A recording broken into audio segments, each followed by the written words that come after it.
আজকে চলে আসলাম ছোট্ট একটা মিনি ব্লগে শেয়ার করছি আমার সবজি বাগান থেকে কি তুলছিলাম, কি না বরবটি তুলছিলাম। আমি বলেছিলাম যে একসময় দেখাবো আমার বরবটি গাছের, যখন বরবটি তুলবো তখন দেখাবো। মানে কি পরিমাণ যে একটা সুখ অনুভব হচ্ছে, মানে বলার বাহিরে। মানে নিজের লাগানো গাছটা চোখের সামনে এরকম বেড়ে উঠেছে, তারপর একটা ছিঁড়ছি, মানে মনে হচ্ছে একটা মানে আনন্দ অনুভব করছিলাম। মানে কি একটা শান্তি প্রশান্তি বলে বোঝানোর মতো না।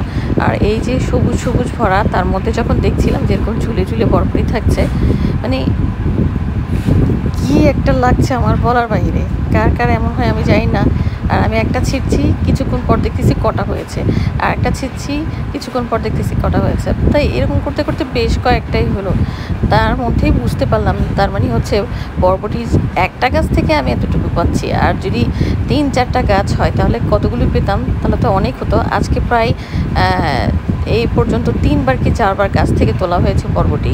মানে ভাষায় প্রকাশ করার মতো না। মাশাল্লাহ মাশাল্লাহ, যে বরবটি ধরেছে এটাতে মনে হয় একটা মাস কাবার হয়ে যাবে, মানে সবজি তুলে খাওয়া যাবে আর কি, এরকম একটা ব্যাপার।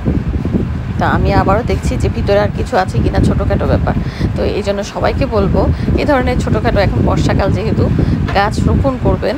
আর বিশেষ করে শাকসবজি হলে তো খুব ভালো, খুব তাড়াতাড়ি বেড়ে ওঠে এই ধরনের গাছগুলো আর কি। আর আমি এগুলো রোপণ করেছিলাম বর্ষাটা আসার আগে, আর এখন যখন বর্ষা চলতেছে খুব দ্রুত গাছগুলো বাড়ছে।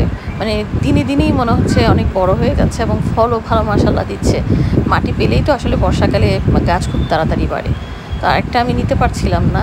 তো এরকম বেশ প্রায় লম্বা লম্বা কিছু পেরে ফেলেছি। সবগুলো মিলে কয় গাছই হয়েছে, এক গাছই হয়েছে, তার মধ্যে দেখাবো। আর কড়া কিছু ছিল, ওগুলো এখন আরও একটু বড় হতে সময় লাগবে, তো ওগুলো নিয়েই নেই। তো এই হচ্ছে আমার লাস্ট, মানে আর কটা আছে দেখছিলাম, এগুলো একটু ছোটো টাইপের, সেই জন্য নিচ্ছিলাম না। তো কার কার এরকম ভালো লাগে আসলে, মানে এই ধরনের অনুভূতিটা হয়তো তারাই পাবেন যারা এরকম রোপণ করে নিজের গাছের জিনিস যখন নিজে খায়, তখনই আসলে জিনিসটা বোঝা যায়।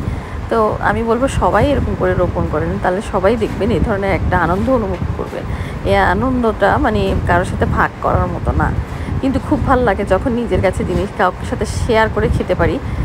যে আরেকজনকে দিয়ে যদি বলি যে তুমিও খেয়ে দেখো কেমন লাগে, মানে একটা তরতাজা একটা গাছের কোনো সার ছাড়াই একটা গাছ মানে ফল দিয়ে গেল, কেমন লাগে।